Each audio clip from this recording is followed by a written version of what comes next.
চট্টগ্রামের সিইপিজেডে একটি টেক্সটাইল কারখানায় ভয়াবহ আগুন লেগেছে। আগুন নিয়ন্ত্রণে ফায়ার সার্ভিসের ১৬টি ইউনিট, নৌবাহিনী, সেনাবাহিনী এবং পুলিশ সদস্যরাও কাজ করছেন।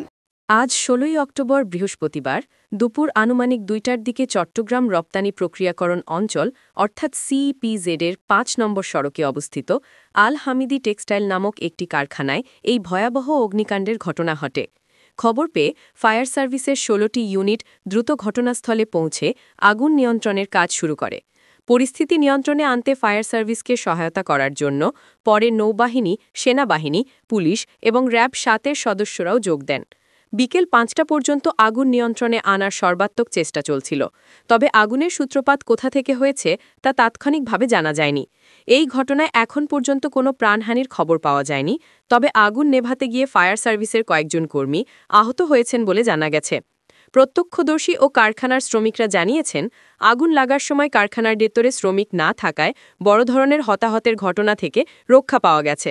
কর্তৃপক্ষ অগ্নিকাণ্ডের শুরুতেই শ্রমিকদের নিরাপদ স্থানে সরিয়ে নেয়। জানা গেছে, ক্ষতিগ্রস্ত কারখানাটিতে তোয়ালে এবং মেডিকেলের ইউনিফর্ম তৈরি করা হতো। চালিয়ে যাচ্ছে। সুপ্রিয় দর্শক, আমরা দেখাচ্ছি ফায়ার সার্ভিসের যে কর্মীরা তারা দীর্ঘ ২ ঘন্টা ধরে আগুন নিয়ন্ত্রণের কাজ করে যাচ্ছে। তাদেরকে সার্বিকভাবে সহযোগিতা করে যাচ্ছে সেনাবাহিনী থেকে শুরু করে নৌবাহিনীর কর্মীরা তাদেরকে সার্বিকভাবে সহযোগিতা করে যাচ্ছে। কিন্তু আগুনের তীব্রতা বেশি থাকার কারণে আগুন নিয়ন্ত্রণে আনতে হয়তো অত্যন্ত বেগ পেতে হচ্ছে ফায়ার সার্ভিসের কর্মীদের। কিন্তু ফায়ার সার্ভিসের বেশ কয়েকটি ইউনিট তারা দুপুর ২টার পর থেকে আগুন নিয়ন্ত্রণের কাজ এখনও পর্যন্ত করে যাচ্ছে।